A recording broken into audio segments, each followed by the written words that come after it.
What's cracking, everybody? I got some coffee.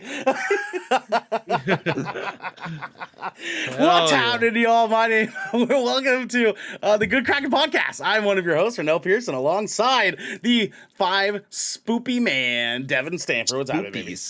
What's up? What's up? You know, just got some leg out here today. Oh yeah, we all just got some leg out here today. You know what I'm saying? It's fucking lit. Devin, how was your Cracktoberfest going so far? Not too bad actually. Not Coffee. Too bad. I'm allergic to coffee. No, I'm just kidding. No, you know, I woke up. I watched a movie for the second time this morning just to make sure, you know, that I didn't miss anything. And then yeah, I'm here with you fuckers. Let's go. Let's fucking go. But you know what? My mom got me this sweet coffee mug that has it has an Avengers team on it. Oh, dude, I used to have that coffee mug. That's a good fucking coffee mug, my guy. It's got Spider-Man. It's got Daredevil. It's got Iron Man. It's got Captain America, Thor, and Hulk. And I was sitting there thinking about it. I was like, that's a powerhouse Avengers team right there. Yeah, it is. You know? That sure is, that's my a good friend. team. It sure is, my man. Not a single woman on there. That's sexist. I know. It is. And they're all white too. Oh wow. Well, not Hulk. I mean, Bruce Banner when he's sure. Hulk, but he's a lot more than white. You know what I'm saying? Well, you know, you could say that about, you know, Spider-Man. It's like he's not white when he's in the suit. No, he still is. He still is. You don't get to suddenly not be white when you're wearing something. That's not the way it works. You know what I'm saying? That's why white people can't do box braids. Tell them, DJ. True. Yeah, it's true. That man right there, that validates the fact that you cannot wear box braids if you're white, is twitch.tv's DJ Simfix. Joe, what's happening, baby? How you doing, baby? Simfix. Oh shit! Oh, we got someone in the house here. Oh shit, we got being chilling. Oh wait, well hold on, ladies and gentlemen, we have the man himself, my little Thai peanut. It's Xander. Hello. What's happening, baby? What do you do? How you doing, baby? Oh, you know, I just I saw you guys were live here, and I wanted to say I love you guys. Oh, we love you too. We love you too. Now you're stuck. How's your first day of Cracktoberfest going? Oh, you know, it's Kraken, yeah, to say the least. Hell yeah. You know. Hell yeah. my Kraken. I mean, I'm literally just cracking my toes right now, and my fingers getting ready for the fall. Yeah. I like it. Okay. Yeah. Okay. All right. Are you following with guys? Oh. I could. Yeah. That's a good You want to follow with some guys a little later? Maybe. All right. Cool. Descending dudes. Let's go. Xander, are you here to stay? You're just hanging out for a quick minute. I can say. Hell yeah. Did someone watch some Hocus Pocus too? I saw it briefly. I can give some 2 cents on that. Okay. All right. So we'll keep it 3 frame for now. Let's keep it 3 frame for now. No big deal. Yeah. We'll just do that. And when we get to the review, you can put in some thoughts really fast. You know what I'm saying? And then we'll move on from there. DJ, how's your first day of Cracktoberfest going? It's going good. You know, I woke up today and it's suddenly Cracktoberfest. So, I woke up today. Yeah. That's it. That's what. Yeah. That's the answer. That's a W in my book, honestly. Wow, Yeah. Really. Yeah. Huge W. Yeah. Fat W. Having 2 hands is too. Is it? Is it? Is that? Well, you can make a W with 1 hand, so that's still a W. Yeah. Did not fucking say. God damn it. You can make a W with 2 hands too. Oh, damn. You Ooh, can. Damn. You can also do the diamond. Do the diamond. Do the Jay-Z diamond right now. The Jay-Z diamond. The diamond, the fucking. Yeah, the thing. Hova, you know what I'm saying? H to the Izzo, V to the Izzy. You know what I'm You know saying? what you can also do? 303. Okay, why? This one makes a dog. Oh this my is a god. bird. Oh my god. Okay, so but now we need a sign for Cracktoberfest. What's our Cracktoberfest sign gonna be? What is that, DJ? Is that a spider? What is that? It's a Kraken, dude. Kraken? Yeah. Maybe like this. It's just Maybe like this. It's just this. Maybe like this. Maybe it's like Oh, here we this. go. Eh? Maybe There it's you like go. I that. like that. That's I more like like that. it. I like Yeah. that. Cracktoberfest, Yeah. baby. Let's go. Cracktoberfest We are 2022. fucking dorks. DJs looks like Cthulhu. Like He is this. a crack, right? Oh, yeah. There you go. King Yeah. Cthulhu. Yep. Right there. Yeah. That's it. Yeah. You could do, I don't know. I was going to try to do one for Davy Jones, but it's not really one for that. Unfortunately. Hey. You sure are. You sure are, Jack. You sure fucking are. But you guys at home are not thieves and liars, because today we're talking I'm Not Iron Man, a dull blade, a bunch of hocus pocus, and much, much more, because this is a good Kraken podcast, your choice for all the nerdy video game and pop media news, reviews, and discussions that you want to hear live every Tuesday at 7 p.m. and Saturdays at 12 p.m. If you're on this wave, you can head on over to our Discord channel where you can submit questions and topics of the show, get exclusive post-show content, and have early access to episodes before they go live on podcasts and video services across the digital sea. Yarg. Yarg. Thank you, sir. But if you've emptied your pockets for the latest and greatest in entertainment, that is totally fine. You can watch us record the show live right here at twitch.tv/GoodKrakenShow, just like Mean Green Defiend is, just like Sophia Fox 21 is, and just like Xander from twitch.tv is. What's happening, Xander? If you have Amazon Prime, you also have Twitch Prime. We would love for you to give that to us to help keep us pushing content out for all of you listening or watching at home. But you can also support us by going to our YouTube channel, by clicking that beautiful bell and big red button, or by subscribing to our podcast channel by searching Good Kraken with an exclamation mark and leaving a review there. Review. Thank you, Devin World Meister. premiere. Xander! We have some captain's orders, my friend. First off, guys, please go check out our gameplay of the hit game Grounded as a VOD on Twitch after the show, after we get done here. Don't do a hour here. You know what I'm saying? That's just rude. That's just rude. You got plenty enough of us right here. Do it at the same time. You know, if you have multiple screens, watch them at the same Mhm. time. You know, Open Yeah, one and then ear just for the live- podcast, one ear for the just fucking gameplay. That's what I'm talking live about. chat That's what I'm in our live chat, like live tweeting while you're watching it. Like, oh my god, that was so funny. Oh my god, why did you guys do that? Oh my god, Ernell's so Oh my hot. god, Oh my Spider's god. huge. Oh my god. You guys can go watch that and listen to us do this here, while also listening to us scream at the top of our lungs to giant wolf spiders chasing us in the fucking dark. That Because was fucked up. Yeah, That early in the That was- game. that was fucked up. The Yeah. noises they made is unnecessary. That was unnecessary. Yeah, it was Fuck just, Obsidian for it was that. I just do listen, want to play that Obsidian game for again, that. guys. I do want to play that game again, like if really there was bad. ever a game that I could not recommend less for one twitch.tv/Xander, it was this. Because this made my fucking skin crawl. Was our last 30 minutes of this goddamn stream last night. And I know Xander would have been shitting his entire insides out, getting chased by a giant wolf spider in the dark, okay? Like, all you see, Wolf it. spiders. little 6 beady red eyes in the fucking shadows of like a grass forest. And you see the grass like moving around it. Not only that, there was a giant ass orb weaver and a small orb weaver hunting us too. Yep. Fuck that. Yeah, so a 4 nightmare. spiders in counting. Were Yeah. chasing us. Yep. And we couldn't I kill a don't want single it. one. Fuck no, baby. We should have not. We sure did fucking not. You poked the bear and it fucked up the game for all of us. Listen. Technically, we poked the wolf. I wasn't Shit, gonna I'm be a out. bitch. Chocolate Thunder was in our chat, and he said, "Don't be a pussy. Go fight the spider." So I said, "I bet. Like I ain't no bitch, right? I was Mama the ain't only one raised that no was bitch." like, nope. I was like, nope, not doing it. You're like, come on. I was like, nope, not doing it. It made for a good time. I'll tell you that. It made for a very, very. It was nice good content. But we should play that game legitly. Legitimately. Oh my god, please don't be that guy. Don't be that guy that says legitly when there's a perfectly good already existing word called legitimately. Guys, all words are made up.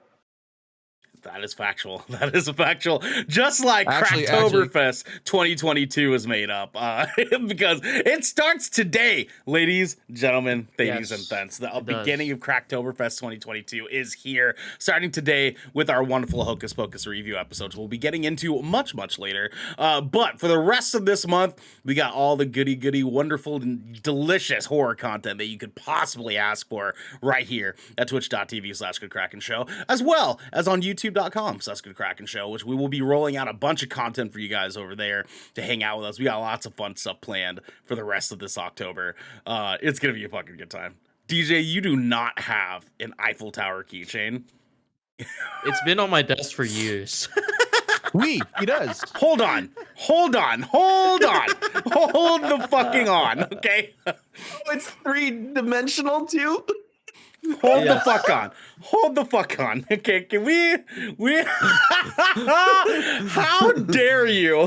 How fucking dare you? You spent the entirety of the Ubisoft forward shitting on these guys. Look. For clarification, I said. Oh, he's gonna do it again. Here we go. He's gonna do it again. There we go.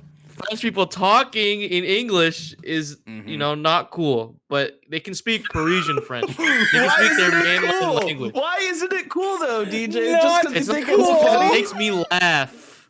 It's hilarious. Like Not we have cool. technology. DJ just we have quit all your head, technology. dude. We've innovated to add subtitles and everything. Just speak in your native language. It's fine. He said It's not cool. You know what is I took 3 years of French in high school, and I took about like a year of Cajun French in college. So what is I have Cajun grounds to say.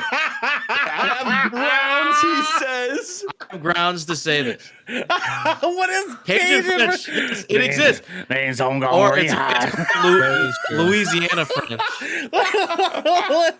Like, It's actually hilarious because it's like the difference between like our English and like UK English. It's just like different things you say, and you say y'all in French. Like vous autres is just y'all. So it's just I fucking hate that so much. because it's in regular French you say vous or like vous avez or nous, but It's French redneck. in Louisiana French, it's just vous autres or nous autres. Like it's just y'all. News out. It's just Got me y'all. some news out. What's up? What's Oh up, my Nuzul? God. Listen, I'm on Team Tom Segura when he said that we need to build the wall around that fucking place. All right, like, let's keep those motherfuckers in there. You know what I'm saying? What do you mean, man? Devin, what do we have for the people next, my friend? Yo, we got some really good stories for you guys today. We are moving into the helm. Squawk. Oh man, Cock. Devin, I know you're gonna want to take it. My man. Devin, tell the people our first news story. Yeah. Marvel shakes up Armor Wars. Don Cheadle's series now being developed as a movie. This is coming from Boris Kitt over at The Hollywood Reporter. The move essentially pushes back the title further down the development state. Sources. Oh, my window is just not wide enough here real quick. All right, there you go. Sources. The studio was committed in getting the story told the right way, and that the process realized that a feature was better suited for the project. Like all Marvel movies, it is intended for a theatrical release. Don Cheadle, who is reprising his longtime Marvel Cinematic Universe role as Colonel James Rhodey Rhodes, aka War Machine, remains on board to star. Yes, Sir Lester, who was acting as head writer on the series, will remain its feature scribe. Marvel had been eyeing a 2023 start of production on the series, but the few people who were gearing up for that were notified Thursday of a change of direction. No directors had been officially attached, and it is unclear whether an Armor Wars feature would pop on Marvel's timeline of its phases of movies and Disney Plus series. Little is known about the log line for Armor Wars, although it was brought up earlier this month at Disney's D23 Expo when Cheadle joined Marvel Studios producer and president Kevin Feige on stage, revealing a logo for what was then touted as being a 6-episode event series. Feige first announced plans for Armor Wars in late 2020. The title Armor Wars hails from a celebrated storyline that was published in the Iron Man comics in 1987 and 1988, written by David Michelini and Bob Layton with art by Mark Bright. It tackled the idea of a highly advanced technology of Iron Man falling into the wrong hands.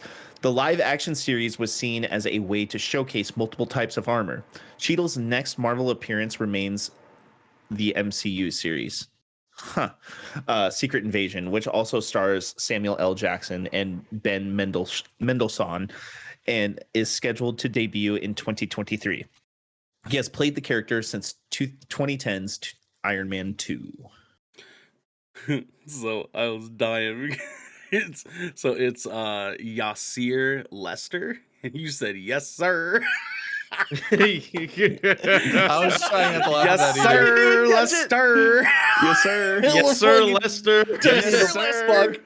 Out, dude. Took me the fuck out. Anyways, I was talking too fast. no, it's okay. I got you, man. You got it. All right. So it is. I think this is a fucking cool idea. I don't know necessarily where you guys sit on it quite yet, but I think that this is a good call, especially coming off our story that we're about to be talking about next.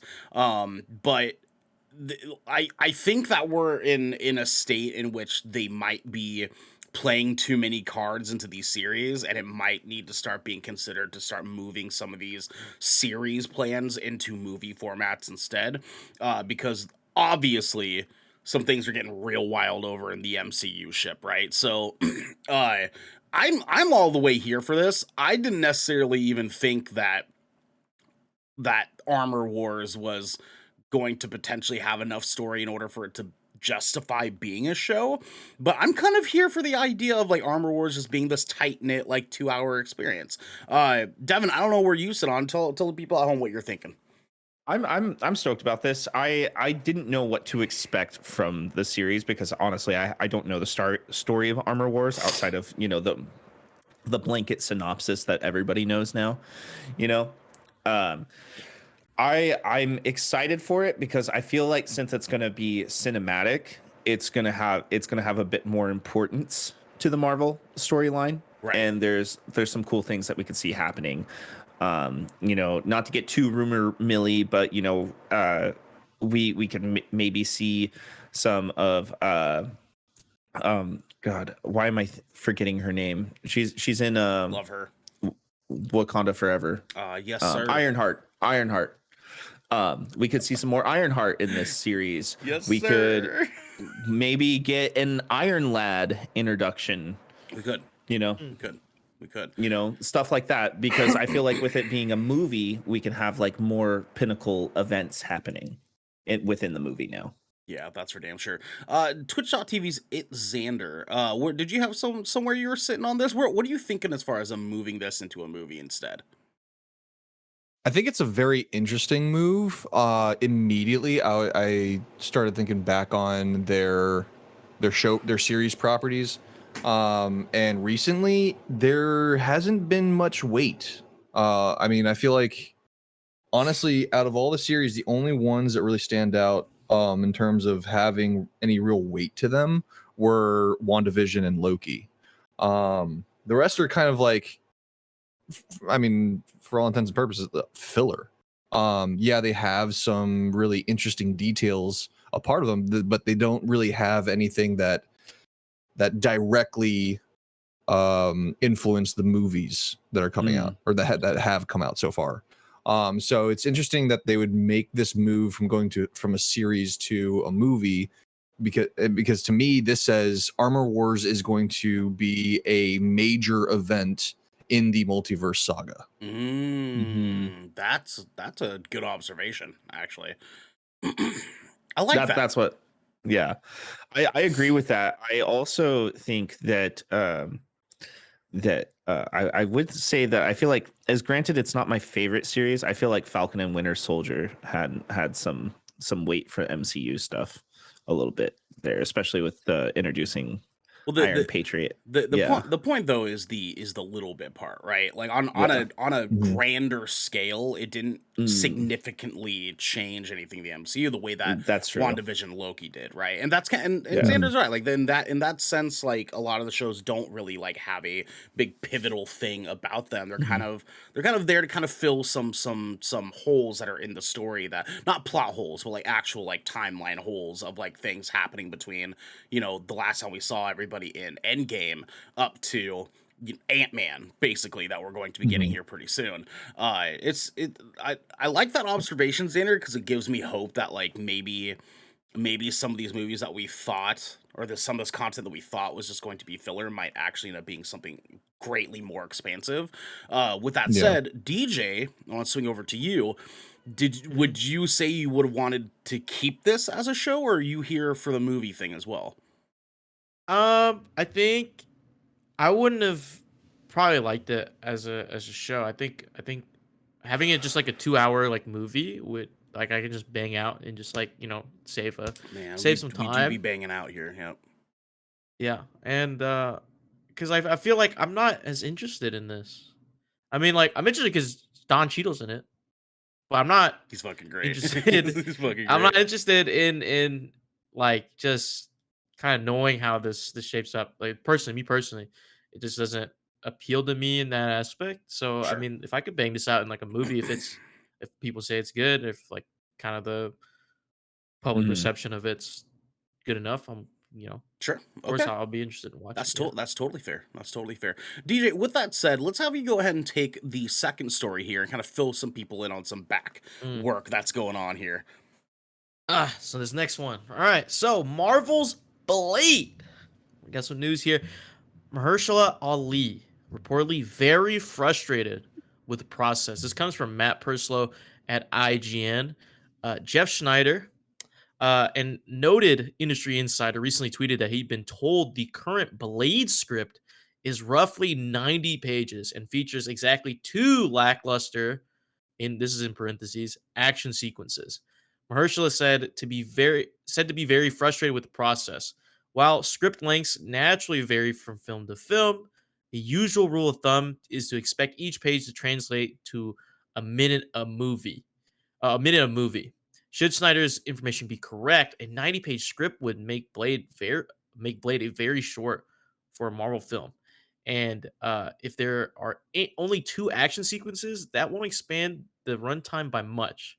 Of course, the runtime is no indication of quality, but if Ali is as frustrated as Snyder's sources claim, then things may not be looking great for Blade right now. In a second tweet, Snyder said that he's also hearing Bo DeMaio has come to work on the script. DeMaio is currently writing for X-Men 97 and has writing credits for Star Trek Strange New Worlds, Moon Knight, and The Witcher, among others. The current Blade script was penned by Stacy Osekufor. Sorry if I butchered that name. Nope, who was previously a story editor and a writer on HBO's Watchmen show. Snyder also added that Feige said to be spread too thin. Kevin Feige is, of course, the Marvel Studios boss and who oversees all the upcoming MCU projects. There are currently 14 Marvel films and 15 different Disney Plus TV shows in varying stages of development. And while Feige isn't the direct producer on every single one of these, that's still a large amount to keep an eye on. So, as we saw here, the script is now being reworked. They've since sort of updated this information. Snyder has. They are reworking the entire script, especially after this rolled out, and everyone was like, "Oh no!" Right? Yeah. Having as a massive, I love fucking Blade. I love Blade. I love is that great. character. I love those comics. Blade is a fucking wonderful character, and Mahershala Ali playing as Blade is a wonderful choice. If they fuck this up, I'm gonna be so upset. But Blade has to be Marvel good stock's because going down, brother. If this shit is going down. Yeah, Well, Blade is where it started for Marvel. It really is. Yes, It's what literally saved how Marvel. it saved Marvel. So if they fuck this up, that means for the future of Marvel, we're gonna go back to bankruptcy. I wouldn't go that far because Disney owns them. We might end with Blade. You know what I'm saying? Like, if it's like, they cancel the rest of the MCU. They cancel the rest of Phase 4 and everything. They're just like, nope, fuck it. Everything Kevin Feige just implodes. Like, you guys are forgetting that Wakanda Forever is about to come out. I know, but like, yeah, but like, it's like, I mean, listen, I'm just saying, that's the next important MCU movie. We forgot about that the other day. We were saying Ant-Man was, but no, it's Wakanda Forever. That's the next one that rolls out. Yeah, I mean, like, we don't necessarily know that's going to be pivotal in the MCU, though, right? I mean, like, it very much could be. It very much has a very good chance that it will be. Yeah. I mean, we only know that Quantumanium for sure is going to be it because we have Jonathan Majors in it, right? Like, he's going to be Kang, and so that's the only reason we know for a fact that that's going to be it. Dr. Doom. Listen, Devin, I'm still not buying it, baby boy. I'm still not buying it, man. You pitched it. I'm here for it. Like, I would be hyped for it, but I don't know if I buy it, dog. What are you gonna do if it happens, though? What are you, you're gonna be like, you're gonna get pissed. You're gonna be like, I will kiss your hand. All right, we'll be sitting there right next to the second they say Victor. See, the second they say Victor, I will grab your hand and smooch it in the theater. Okay. What if they call him King Victor Von Doom? Okay, they call him King. I'll kiss your hand twice. All right, let's just say that. Xander, they call him King. He has to buy a bidet. No. Yes. I'm gonna make sure I'm wearing rings too on my left hand for you. Oh my god, no, dude. Okay, so Xander, what are your little dingling thoughts here, my guy? Like, is Blade fucked, or we still got a chance here? I think there's still a chance because Marvel has proved that they can kind of still somewhat succeed under pressure. It's just, right now Marvel is in a weird spot because the article says it too. Like, Feige's stretched thin. Like, there's so much going on right now, and I almost feel like they've kind of gotten on a train. Like, they've gotten on this like fucking high speed train, and then just like took off the fucking brakes and just full send. And now they're like, oh fuck, we gotta slow down. Like, I don't know, dude. Like, there comes a time when you really have to think quality over quantity. And I think that we're starting to see the ramifications of that. Yeah, no, it's unfortunate. I mean, like, I'm hoping that after this information has leaked, that Kevin himself says, okay, maybe if people are acknowledging it now, maybe I need to kind of like get things worked out here. And maybe that's why we saw Armor Wars make the shift that it did, right? Because now they're saying like it takes far more production dedication to do an entire 10 episode series than it does to do a 2-hour movie, right? And that's and like he's proven he's good at these movies. He can make a good movie and knock that out. He's done time and time again, and he can continue to do so. Maybe that's why the shift happened. And if that's the case, sign me up. I'm fine for that. Like, I don't necessarily need these shows to keep rolling out, especially as Xander noted earlier, they're not necessarily massively pivotal to the greater MCU. And if they do have a plan for a series that is going to be, then sure, commit to it being a series. But maybe, just maybe, they need to take the She-Hulks and kind of maneuver them in a different direction. I don't know. Devin, what do you think? I do think that. I think keeping shows like Loki, like having pivotal shows like that is a good thing. Or like it would be cool. I feel like Daredevil is going to be one of those shows that's going to be like good. Focus on those kind of characters that have like that backstory and that expansive storytelling around them. And then with like a lot of the other like core characters, like, keep them dedicated movies. Like, we're supposed to be getting a Nova series, and the thing with that for me, it's like his planet's already gone. Nova's done. It's gone. Thanos destroyed it.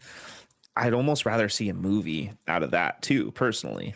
Instead of a series. Again, I don't know a shit ton about that character personally, but like, I feel like a movie would benefit that character more, especially because he's a cosmic powered character too. Now, Xander, you're gonna jump in. Go ahead. Yeah, so the way that they have this set up is kind of like my dream platform for Marvel adaptations. But the way I wanted to see it moving forward, like, so we have this already general idea that the movies are going to be more pivotal events within their timeline. Make sure movies are set for big collaborative events, like, you know, like Avengers and stuff like that, or origin stories and big pivotal moments within certain characters' timelines. The shows, I feel like, should be continuations and like side missions and stuff like that. Kind of like just like watching or like reading the actual comic books, just following along their everyday fucking day-to-day shit, kind of like, you know, bring up some fucking D-list villains, you know, like start expanding their stories there, learning about the actual characters there. And then when we have our big epic, you know, battles and moments and stuff like that, then boom, there's a movie. Yeah, that's what I want to see moving forward. I have something to add on. The perfect character to do that with, especially, is Spider-Man, but Sony would never let that happen. He is especially after the events of No Way Home, he would be the perfect character to be that day-to-day character dealing with things and then having that epic movie moment, you know. And do you know why? Why else do you think there's been so many different iterations of a Spider-Man cartoon? There's so much story there. There's so much you can do. Also, there's the Nomad series that's rumored to be getting worked on. That would actually be really good series, I feel like, too, because that covers a timeline that we know nothing about. I also think that there's not enough people that really give a fuck about Nomad. You know what I mean? It's like he's rumored as like a cameoed character, just like kind of like how Charlie Cox was rumored already for She-Hulk for Secret Invasion, which I could totally see that happening in Secret Invasion somehow. Yeah, maybe. Wait, yeah, Nomad as in yes, Captain America? Yeah, because he's Nomad at the beginning of Infinity War. Yes, technically. Right. Yeah. I mean, like I don't know. It's hard. Obviously, coming back. Okay, I'm not going to speculate too much, but having Steve Rogers come back would be kind of cool. It just depending on like especially for that time. I don't know. I'm getting Xander. Black I hear Widow you. vibes I hear from you. that. Dogger. I hear you. You know what I mean? I hear you, Xander. We saw. I think honestly they tested the waters with that with Black Widow, and I don't think the reception was good enough to pull something like that off again. I feel like that's solely because of what the actual story ended up being up and what they did with Taskmaster. I think those were the two disappointing factors. I think it was because nobody really cared that much about Black Widow in the first place. I mean, like, people actually care about Steve Rogers. You know what I mean? Like, people are very much invested in Steve Rogers' story. I don't think that many people really thought, like, very rarely have I ever heard someone say Black Widow's my favorite Avenger. Like, rarely, right? Yeah. And I think that kind of, like, shifted that paradigm. Probably because she wasn't originally an Avenger. Also, wow, T. Yeah. Sorry. Also, I feel like people would go nuts over a Nomad series, and it'd be cool if the Nomad series was TVMA, like kind of along the lines of like Moon Knight or something. That would be pretty cool. Let's swing it back to Blade really quick. Yeah. DJ, I want to ask you, what do you want out of this Blade series? I want to just like want to see action, dude. Reading that only 2 in parentheses lackluster action scenes. Two. Blade. That's Blade it. Yep. And 2 action scenes. Blade 2 action scenes. That does not compute. You can't have if you never heard of Blade ever in your life, which is like the majority of the population now in America, right? A lot of fucking Zoomers out there never seen Blade, right? So I'm sorry. You know what I'm saying? Yeah. It's a fucking good series, man. Good So, fucking question. movie. So this will be their first Blade movie, right? So if you knew nothing about Blade in the first place, you would expect a movie named Blade to be fucking action packed, right? If there's only 2 action scenes, what the fuck are you doing the whole movie? Is Mahershala Ali just walking down the fucking street? Well, Like, and what is he doing? It's interesting because like the writer that they had for that first script, having had done Stacey Osei Kuffour, having had done the Watchmen show. The Watchmen show has a pretty good amount of action in it, but it is mostly dialogue. It is a story building show, and the action set pieces are present to sort of like be this big bombacious like plot step towards getting to the next thing. Right. So I'm not necessarily surprised that this only had 2 action set pieces. Was that fitting for Blade? No. And I think that's your point, no. right? Like, hell the fuck Yeah, no, like, it's not fitting for Blade.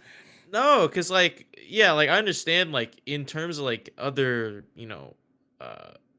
other movies, like, maybe action, like just having an action scene to help move it forward, or like just as a supplementary piece to like a good story. I understand, but we're talking about Blade. We're talking about Blade. Right. Am I right? Right, yeah. Like we're not talking about some fucking new story you made up. Some shit. Like, it's Blade, man. This is Yeah. what saved the MCU. This is what Fucking- we wouldn't have this without Blade. It's fucking And Vampire it, Hunter, man. I'm telling you, dude. Like, they make that tame. But DeMaio on it now. Star Trek: Strange New Worlds, Moon Knight, and The Witcher. So could be it could bounce back. Could be something. Devin, could go bounce ahead. back. You're ready, man. You're chomping at the bit. Let's go.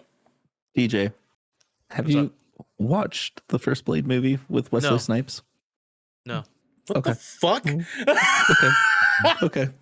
What the fuck? You haven't watched Blade yet? You fucking baby. No, I thought we talked Get about outta this. here, you little sperm cell. No, we haven't. No, we did. No, because we were like talking about D23, and I said no, I haven't seen it. God. And you guys are telling me like you gotta watch it. You gotta watch a few it. weeks ago. You gotta though. watch That's that. still like you gotta watch that. You know what I'm saying? Yeah. Hey man, You do just, have look, to I I don't know, finished. I just thought that I was really finished funny, the relevant to Mandalorian what you season just 1 and said. season 2. I am working on it. So here's the Okay? deal. Here's the I'm deal, working on DJ. it. What you're saying is 100% like factual. Like, you're right. Like, for Blade, this isn't fitting. When you watch I've the seen movie, a little bit of Blade. when you watch the whole like trilogy, the Blade trilogy, you're Yeah. gonna realize that what you're saying here is actually double valid, because you don't even know, dog. Like, this is a super fucking violent movie, and if they Yeah. don't have more action set pieces in this, it's gonna fucking flop. It's gonna flop so bad. Ryan Reynolds is even in one of them, pretty much He is? as Deadpool. He pretty Oh, much yeah. plays Deadpool. It's fucking good trilogy, man. Blade. Anyways, with that said, it's disappointing. We'll see where things go as we get a Just little don't bit dodge your closer taxes. to Blake. Yeah, no, don't dodge your taxes, Mahershala. Like, we need you here. Dog. We need you here. Okay. No, that was in the script. That's why he's very frustrated. That's why there's only 2 God, I have actions. to pay my He's taxes, been fuck. dodging the IRS the whole movie. Some other news that may be disappointing for some people here. Google is shutting down Stadia. This comes from Jay Peters over at The Verge. What? The service will remain live for players until January 18th, 2023. Google will be refunding all Stadia hardware purchased through the Google Store, as well as all the games and add-on content purchased from the Stadia Store. Google expects those refunds will be completed in mid-January. Quote, a few years ago, we also launched a consumer gaming service, Stadia. Stadia Vice President and GM Phil Harrison said in a blog post. And while Stadia's approach to streaming games for consumers was built on a strong technology foundation, it hasn't gained the traction with users that we expected. So we've made the difficult decision to begin winding down our Stadia streaming service, end quote. Employees on the Stadia team will be distributed to the other parts of the company. Harrison says Google sees opportunities to apply Stadia's technology to other parts of Google, like YouTube, Google Play, and its AR efforts, and the company also plans to, quote, make it available to our industry partners, which aligns with where we see the future of gaming headed, end quote, he wrote. Google detailed some of the finger points. Okay. Hey, yo. Let me walk us back again. Google detailed some of its finer points of the shutdown in an FAQ. Refunds will automatically be made through the Google and Stadia stores, and you won't have to return any hardware. Stadia Pro subscriptions will not be eligible for a refund, but you will not be charged during the shutdown period and can access the games you might have redeemed as a Pro user until everything is wound down. Google has closed the Stadia store, so you can't buy games or in-game transactions any longer. Oh boy. So Devin, Um, actually, let's start with DJ here. Let's start. I need to get the Zoomer opinion here. I All right, thought here's DJ. I thought this was DOA. I thought it was already dead. Stadia was already long gone. I did not know it was still alive. I did not know. So obviously you're not surprised here, right? Like I'm surprised that it took this long. I don't know. I'm surprised it will take until 2023. yeah. Why not shut it down now? You know what I'm saying? Jesus Christ, dude. I don't know. We are as the closer we're just getting into this like future, like cloud gaming is not where it's supposed to be. Like we're still in like kind of the early stages of like how this is supposed to go. Um, there are people who do it correctly, but even then, that's like still a smaller market. Like I don't think a lot of people use. Well, there's like a select population, but it's not like a majority thing yet. It's So no, I don't know. definitely not, right? This the game streaming service side of Yeah, things. we have like Nvidia tried doing it. What Nvidia Shield or whatever the fuck it's called. Mhm. I think, and then there's some other people that I'm forgetting. The Steam Deck is getting popular. See, Steam Deck did. Yeah. my thing here is before I move over to you, Devin, I want to note that like I firmly believe that like what Stadia was offering has a place in the gaming space. I just Mhm. don't think right now is the time when a majority of Yeah. people do not have the correct internet access in order for it to be viable. True. And so one could say, technically, Google Stadia was ahead of its time. And I think like that's super weird to fucking say because we saw Google Stadia and we're like, what the fuck? But I do honestly believe that like streaming services for video games are going to be a future that we have in front of us. Like we're going to be Yeah. at a point where we don't need a console anymore. We don't need to have like the hardware available to us anymore. As long as you have a PC and you're paying for a monthly subscription service to these video game developers and publishing companies that we love and enjoy, that you'll just have access to these games as long as you have some sort of screen. And because Yeah. every fucking screen we have in front of us has a web browser service on it, that is what we could potentially be looking at for the future. Which, you know, begs the question, like, where are handhelds in this? Where's hardware going to go in this? Who fucking knows? But I do see this bright light in which Blade is actually a very fucking good movie, and we're playing video games on any screen that we possibly want to. You know what I mean? Right. I can see this world that we live in. Devin, you're itching for it. Go ahead. So Google just went about it wrong. There are some very successful platforms doing cloud gaming right now. Yes. xCloud, I've tested it and it works incredible, especially with cross-platform Wonderful. play. Wonderful. Yeah, like I was playing Sea of Thieves on my phone. Like I have a little clip to mount to my controller, and I was playing Sea of Thieves on my phone with a controller, and I was killing other players and like keeping up with people, like no problem, like no latency or skip beats, anything like that. Now I do know it's NVIDIA Shield is actually a piece of hardware that NVIDIA came out with for portable gaming like a long time ago. Their actual service is called GeForce Now, and it also works very, very well too. GeForce Now is actually credited as one of the best cloud gaming platforms right now. But I think Google just went about it wrong. They had really bad marketing. The cost was very questionable for what they were offering. They were getting AAA titles even at a later date than actual release too, for a lot of games too, which kind of killed a lot of the buzz for that platform, because why would you want to be on a platform if you can't play the thing you want to play when it comes out, you know? And to add on to that little detail too, I don't know if you guys saw, but Google was paying a couple $1 million per AAA title to have them on their platform. And like this is a big loss. This is a big loss that Google is having to take to the chin. And it is wild. You're right, Devin. Like they did go about this like super fucking messy. Go ahead and finish your thought though. We'll swing over to Xander really quick, and then we'll come to you, DJ. It seemed like Google's way of launching this brand and trying to make it work was like, let's just throw as much money at it as we want, instead of actually like putting thought and detail into what it could have been, you know.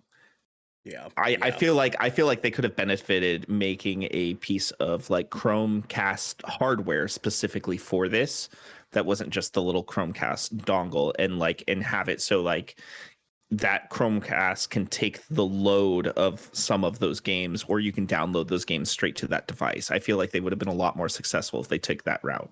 That was a smart move, actually. That was a really, really cool move. DJ, I'm assuming you probably just had a thought really quick. Yeah, I was just gonna say like, yeah, like Google, like I'm agreeing with Devin. They just went about it wrong. Like they have no skin in this game, which means that most development studios, regardless of how much money they're at them, really, they're not like confident that they'll get their game played if you just put it on Stadia. Like who the fuck has a Stadia? You know what I'm saying? Like they had no skin in this game. They didn't even test. Like I feel like they didn't try to like roll this out slowly, or like, you know, have some iterations of Stadia, you know, already like planting the seeds for what this could have been.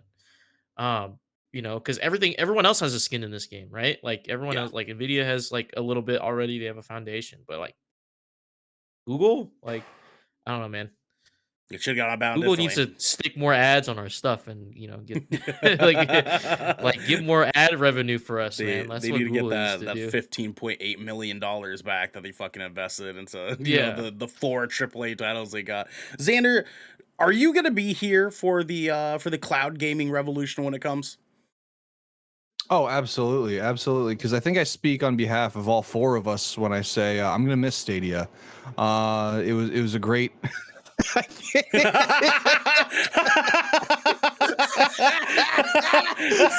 you suck. You fucking nerd. You fucking nerd, Stadia. I'm sorry. I'm sorry.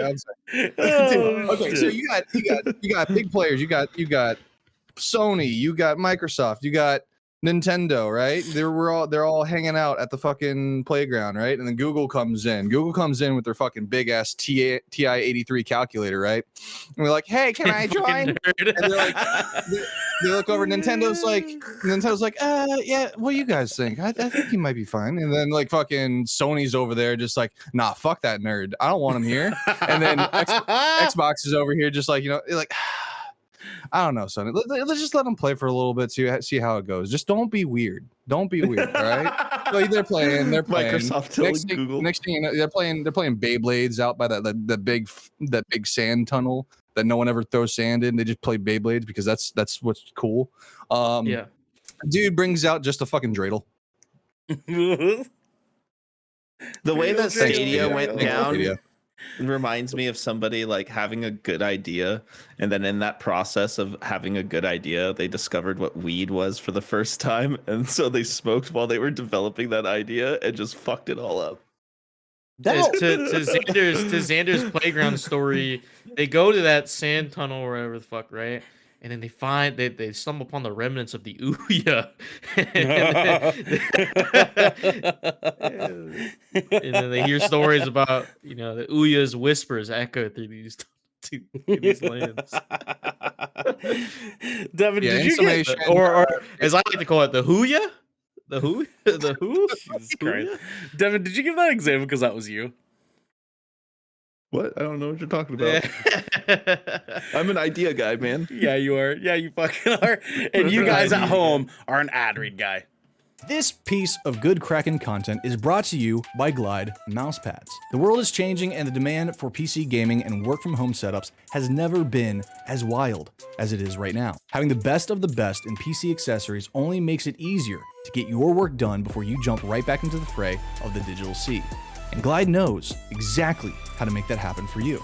Glide Mousepads is the future industry leader in mousepads, offering beautiful, smooth, waterproof products made with eco-friendly materials and non-slip rubber in a variety of sizes that are guaranteed to help you get that next win. Now, if you're like me and you spend a lot of time in your command center, whether it's streaming, editing, or designing, you need a quality mousepad that can keep up with that constant grind. You can go to glidemousepads.com right now and use code KRAKEN for 15% off the Founders Edition mousepad in every size available.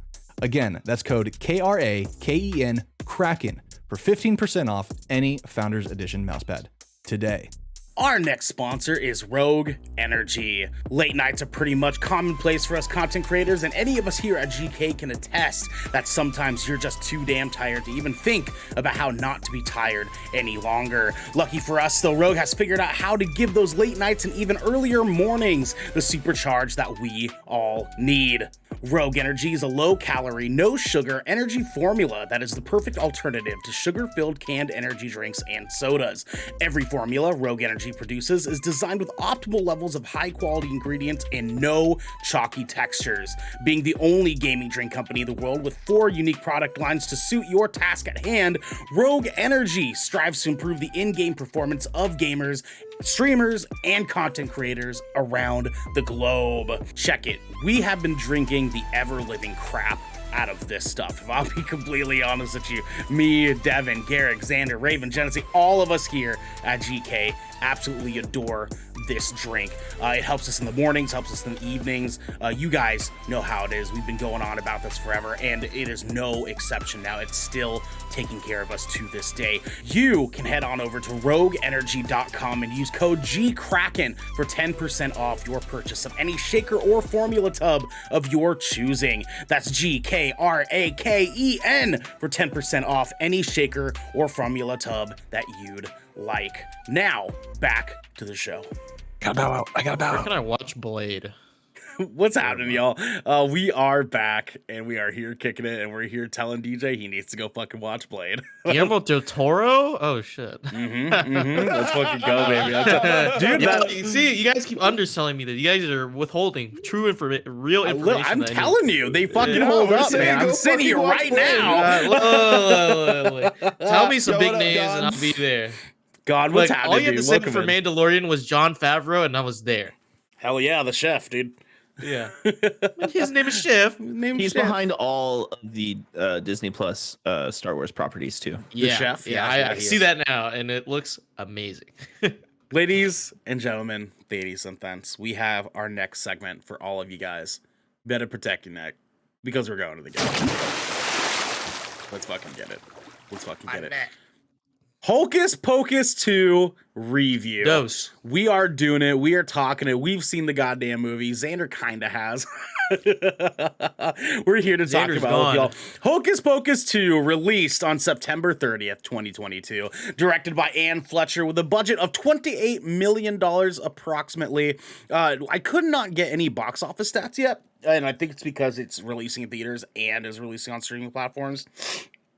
I got an itch in my nose. Fucking kill me right now. With a runtime of 1 hour and 47 minutes. Some fun trivia for you guys here. Bette Midler is largely responsible for Hocus Pocus 2 becoming a reality. In an interview with Entertainment Weekly, Bette stated that when she started to realize how popular the original film had become, she quote-unquote was surprised and started making calls. After going online, she stated, quote, "I'd never seen so much Hocus Pocus merch." She says she realized something was going on. As I watched it progress, I'd call the studio once a year to ask, how about it? Goddamn bless her heart. Goddamn bless her heart for that. There are no current plans to turn Hocus Pocus into a trilogy. However, if the conversation ever comes up, it seems that the girls would be perfectly willing. Kathy Najimy says, I guess I never say never, but I feel grateful that we got to do it again, end quote. Sarah Jessica Parker says, quote, of course, I'd be happy to have a conversation. It just depends on what Kathy and Bette want. And then Bette Midler says, I'd love to have a franchise, especially a character I love playing. If there was a third one, of course I'd sign on, but I don't know how. Oh, Bette Midler. Last one here for you guys. It was reported in April 2021 that Hocus Pocus 2 was reportedly moving forward with a new director at the helm. Previously, it had been reported that Adam Shankman was on board to direct the anticipated sequel for Disney Plus, using a screenplay written by Jen D'Angelo. A new report from the Dis Insider revealed that Shankman had been replaced by Anne Fletcher. Shankman had also been tapped by Disney to direct Disenchanted 2022. Shankman will stay on as an executive producer. Oddly enough, Fletcher was originally attached to direct Disenchanted before the project was put on hold during the mid-2010s. So here's the situation we have here, okay? Me and Devin being ones that had definitely grown up and had watched Hocus Pocus when we were kids. Xander, I don't know if you got your hands on Hocus Xander's Pocus not when you here. were. Oh, he's gone. He's gone. He left. Yeah, He's gone. yeah. He Yeah, left he said he early. had to go. Oh, love you, Xander. Bye. Love you, Xander. We So love me and Devin, for sure, we watched the first Hocus Pocus when we were younger. This movie came out in 1993, which they do a call out in this movie. Fucking hilarious. We have that perspective coming from the original. DJ had never seen the first Hocus Pocus, so we get to hear from DJ about this movie, his perspective, having just seen it bare bones. Does it stand alone? And I'm excited to get into this. Before we get to DJ and his thoughts on that, though, which I'm super fucking excited for, Devin, what were your top level thoughts of Hocus Pocus 2? First off, extremely nostalgic. The beat for beat of the movie was almost similar to the first movie. You notice how there wasn't really any bully though this time. There, like The bully, I don't want to spoil anything, but the bully was like not really a bully. So like it was fucking great, dude. yeah. And then that was like one thing that they changed in this movie, because that was very typical of like teenage like high school movies. Like back in the 90s, there was always a bully, just like there wasn't Right. Except that bully went to an extreme, but And then all the kids had an orgy. Yikes. Yikes. In it? Yeah, they do. They do that. That's the thing. That's the thing that happens. in the book. Yeah. Stephen King. Man. No, I mean, no, it happens at the end of the movie. You don't remember that? Because there was a whole bunch of discords that people were like, they didn't fucking need to do that. That's not. I know. at the end of the I wish movie. I'm just so fucking glad they didn't fucking do that. God damn it. Yeah. What? Yeah, no, I'm so glad they didn't do that. Yeah. Anyways, top level thoughts. Fuck, you were an elephant. Go on, get the train rolling again. Get the train rolling again. But yeah, so they didn't have the bully in the movie. But again, beat for beat, it was like watching Star Wars: The Force Awakens, right? And then thinking back to A New Hope. It was kind of like a similar contrast.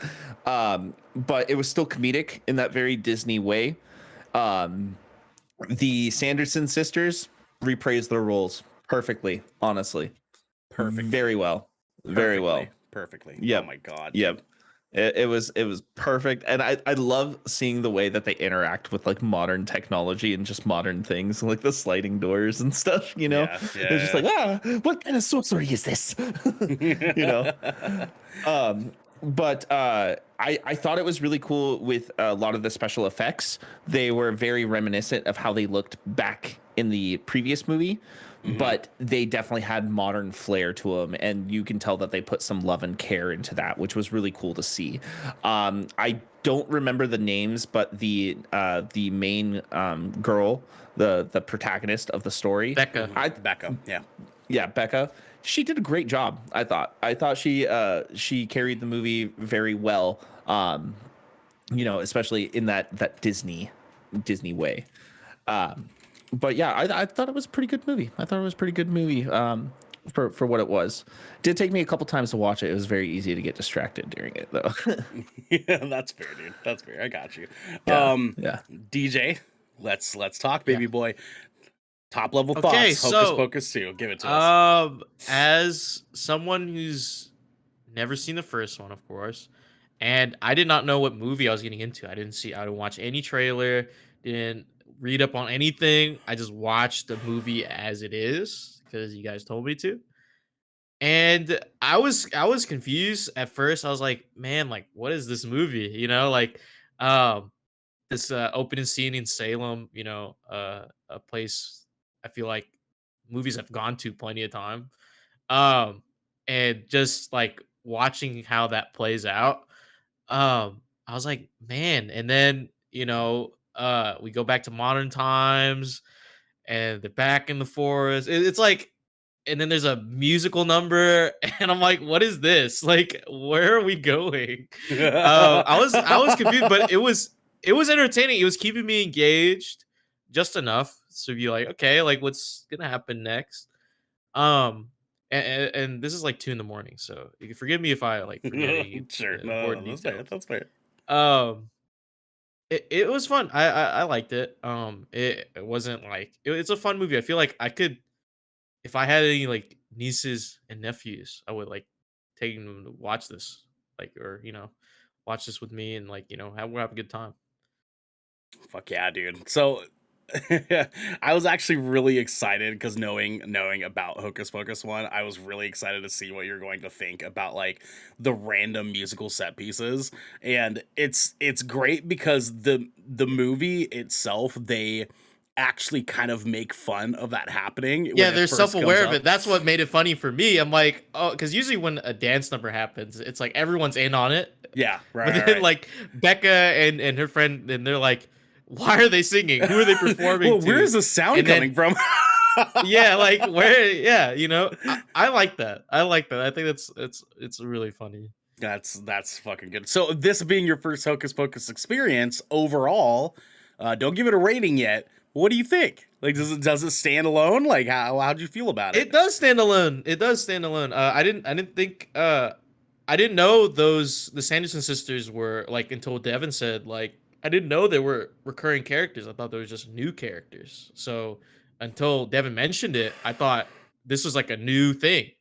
I didn't know, like I said, I didn't read up, or I didn't watch the first movie, didn't read up on anything. So I didn't know it was like a reprised role for these the Sanderson sisters. And I didn't know it was like a whole history. I knew like from the context of the film, there's a history of like witches and whatnot, but like I didn't know like we were following the same ones.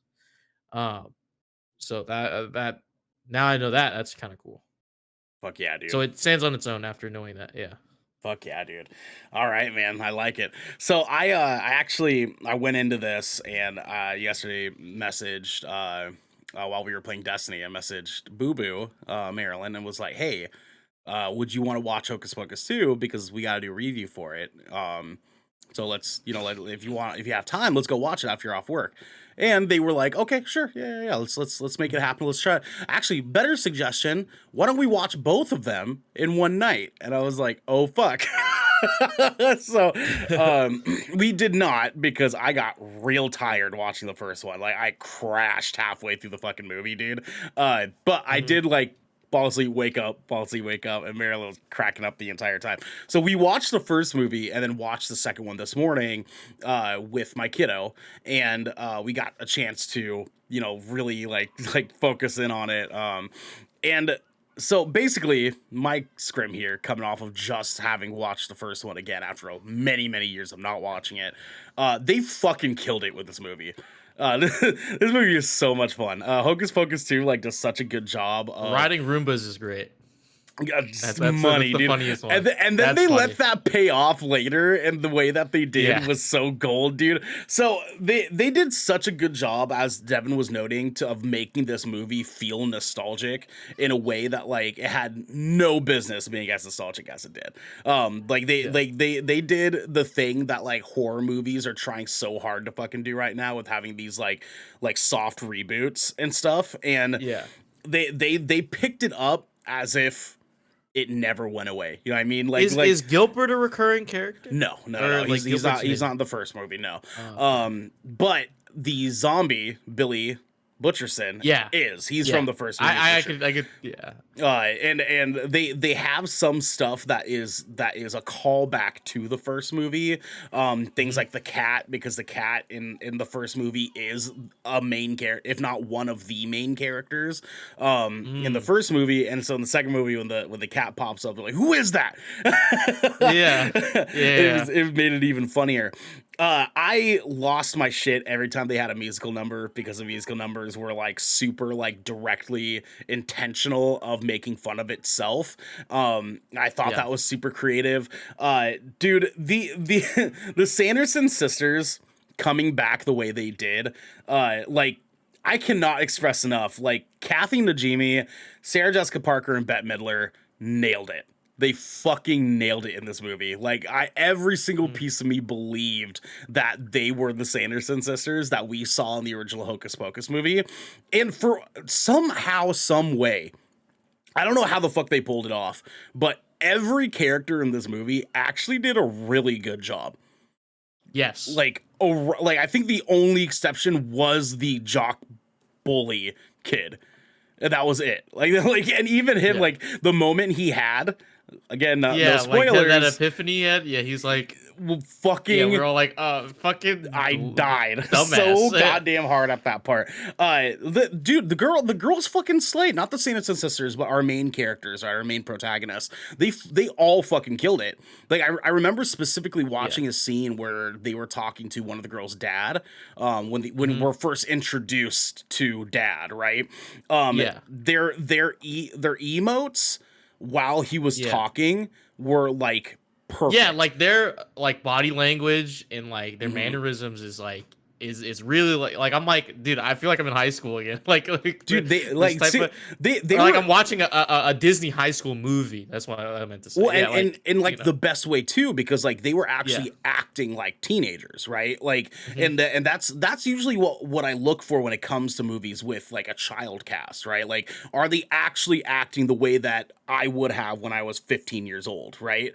And yeah, they fucking nailed it. They fucking killed it, dude. The girl who played Becca, I thought did a phenomenal job. Yeah, dude. She's very pretty. Oh my god, she's very dude. Pretty. Okay, let's talk about pretty. Izzy, Belissa Escobedo. I was like, girl, you are gorgeous. Okay, like honey, you're fucking killing this shit right now. Okay, they fucking nailed it, man. I was super excited about how they were just eating this fucking movie up, dude. But again, we're here for the Sanderson sisters. They fucking nailed it. It was as if they were never gone in the goddamn first place. Coming off of Hocus Pocus 1, I thought that they imbued their characters in a way that was like just so incredibly, unbelievably well put together. I'm mind blown by like this movie has no business being this much fun. It doesn't. Like this should not have been this fun. Now I wanted to also point out too, Devin, you mentioned the CGI.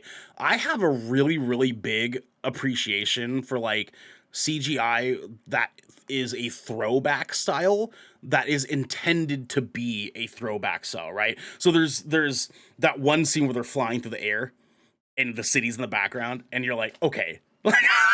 But then you think about it, you're like, no, they did that on purpose because they wanted it to feel like Hocus Pocus 1, right? So you can very much tell that's a fucking green screen, right? Like there's no way that's just an actual city of any fucking kind, right? But it feels right for a movie that's a follow-up to a 1993 fucking goofy Halloween kids movie, right? Like they fucking nailed that so perfectly.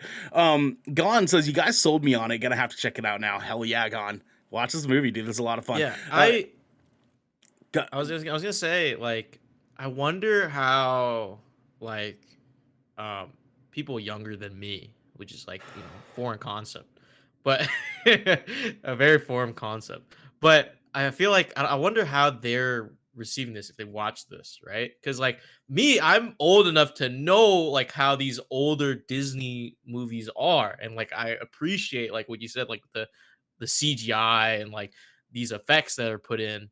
So I know what you guys are like talking about when I see this stuff and I recognize it as well. So I wonder for these kids that are younger who like experience these higher quality shows at a younger age, I wonder how they receive this if they watched it. I wonder if it's like a good thing or a bad thing, or because like I don't know, with people growing up with technology and higher tech than what we were used to. I feel like a lot of kids or teenagers growing up right now, they're like ultra critical of what goes on in their films and their media. That if this wasn't like such like a if this wasn't such like a an ode to the previous film, I feel like it would have been torn apart for that. Oh, I'm sure, dude. I'm sure. I had a moment. I had a moment where in the beginning of the movie, the kid's like, "What's a virgin?" And he's like, "It's someone who has never lit a candle." I was like, "That's okay." Yeah, they were treading some dangerous waters there for a second. I want to point out Garrick in the chat here. We're watching it right now, and honestly, don't even care about finishing it. Garrick, man. Just let yourself soak in it. You know what I mean? Just bathe in the ambience that is Hocus Pocus 2. Devin, let me chat with you really quick, my friend. Do you have anything about this movie that you felt stood out the most for you? The ending, because the ending was like the biggest thing that was not reminiscent of the previous movie Yes. at all. Look, Yeah. you know, they actually expanded on the story, and they did leave it to a point where they can expand further on this story now. So I thought the ending was a bit unexpected, because I was kind of like expecting it to go beat for beat, kind of like the previous movie, and then once they got to the ending, and I was like, oh, this is a bit more more involved now. You know, this is a lot more attention grabbing. Like that last 20-30 minutes of that movie, Garrick, is a good payoff. It is. It is. The first two acts of the movie are kind of like this sort of rebuild and like carry into the third act, sort of like things that they're doing here, because they have a little bit of like a build up they have to do now. It was a slot to get through for me for sure, but they also have definitely, 19 years of build up they have to do too, right? Yeah. Like we have to catch up a little bit here. And that's what the first act sort of dedicates itself to, is committing to catching us up on almost 20 years. And I think that they did a good job Almost of it. 30 years. Oh, my bad. 30 years, actually. Yes, thank you. Because 93, not 2003. Yeah, it's a fucking long time that they had to kind of like rebuild and reestablish some things here. And I think that they did a great job of filling in new viewers to what we're doing now based on what happened prior. They used flashback scenes, which I was a little like, like maybe you didn't need to do that, you know what I mean? Because it started to feel a little bit more like, and I guess this is maybe why I liked it so much. It felt a little bit like watching Cobra Kai. Like watching this felt like watching Cobra Kai, where it's like they were very intentional about this feeling like the first movie, and because of such, they directly referenced the first movie carrying into this movie, and how this is the direct timeline, like follow up now to a movie from 30 years ago. It was really, really well put together. DJ, what was the thing that spotlighted for you? Man, I don't know, cause like to me, it's just a fun movie, like overall. And knowing what I know now from what you guys tell me, it's made it a little bit better for me, because like I'm like, oh, like that's sick that it's like a full callback to the like the events in 1993, right? So and then I think like the ending was really cool, like seeing that build up like towards the second half of the movie was really cool to watch. And it got me invested by the half, by halfway in. So um I think the main cast of girls, like Becca and them, like